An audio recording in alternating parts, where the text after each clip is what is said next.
Longtemps que je fais des permanences. Avant d'être avocate à Paris, j'étais avocate à Bordeaux et je faisais des permanences.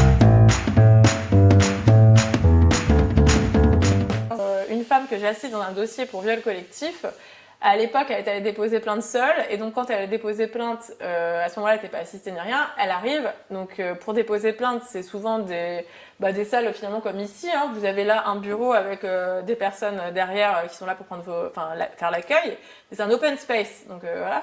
Elle s'était approchée quand c'était son tour, vous avez 1 mètre de confidentialité avec une espèce de banderole, de truc par terre comme à la poste, et elle dit, je viens déposer plainte pour viol, et le policier lui dit, c'est-à-dire, je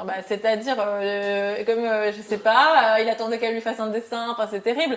Et là, elle me dit, quand il m'a dit ça, j'ai eu l'impression qu'il voulait pas que je dépose plainte. Et ça, c'est de la dissuasion passive. C'est-à-dire qu'il lui a pas dit, rentrez chez vous, ne déposez pas plainte, mais en fait, en disant ça, et peut-être qu'il l'a pas fait exprès, je suis pas dans sa tête, mais en tout cas, l'effet est le même, c'est que elle s'est sentie mal à l'aise. Donc on a beaucoup à faire, et en fait, une des choses il me semble indispensable sur le plan procédural, c'est d'obliger dans chaque dossier, j'aime pas dire dossier, mais bon, c'est un langage administratif, dans chaque affaire en tout cas, de faire des actes d'enquête. Parce que la présomption d'innocence, évidemment, je comprends ce qui consiste à dire qu'il faudrait l'inverser, mais je veux dire, philosophiquement, juridiquement, c'est pas possible. Donc la présomption d'innocence, malheureusement ou heureusement, en tout cas, faut la garder, parce qu'on peut pas condamner les gens sans enquête et sans condamnation. Sinon, ça peut aussi se retourner contre les femmes.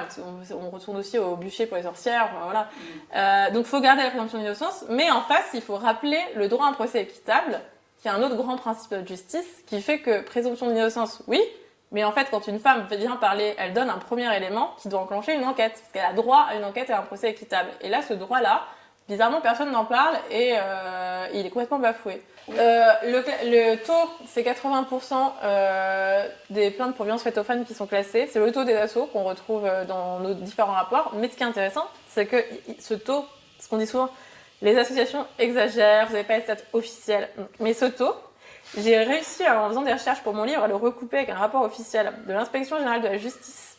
Donc en fait, en 2019, ils ont sorti en tout cas, beaucoup de plaintes dans les dossiers de féminicide. Ils ont regardé, avant que ces femmes meurent, ce qui s'était passé quand elles étaient venues déclarer à la police qu'elles étaient victimes de violences. Donc ça, c'est vraiment les stats officiels. C'est-à-dire qu'ils ont sorti les dossiers, ils ont regardé. Bon, déjà, toutes ne sont pas venues signaler les violences, c'est très bien. On peut s'interroger sur le manque de confiance dans la justice, mais pour celles qui sont venues signaler, et c'est ça qui est intéressant, parce que souvent ils nous disent « mais on savait pas bon. ». Mais en tout cas, pour celles qui sont venues le signaler, le rapport dit que dans 8 cas sur 10, ça avait été classé. Donc c'est dans 8 cas sur 10, donc c'est aussi 80%, ça avait été classé. Le rapport nous dit principalement pour manque d'investigation, et là il nous liste, alors il y a marqué, pas d'audition systématique de l'homme accusé, quasiment jamais d'enquête d'environnement, donc de l'entourage, et moi, à titre personnel, de ce que je vois, je rajouterais jamais de saisie des téléphones portables ou presque, car maintenant on a tout sur nos smartphones. Donc en fait, pas d'enquête. Donc si une femme vient dire qu'elle se sent en danger et qu'il n'y a pas d'enquête automatique enclenchée, eh ben, ça donne des femmes mortes.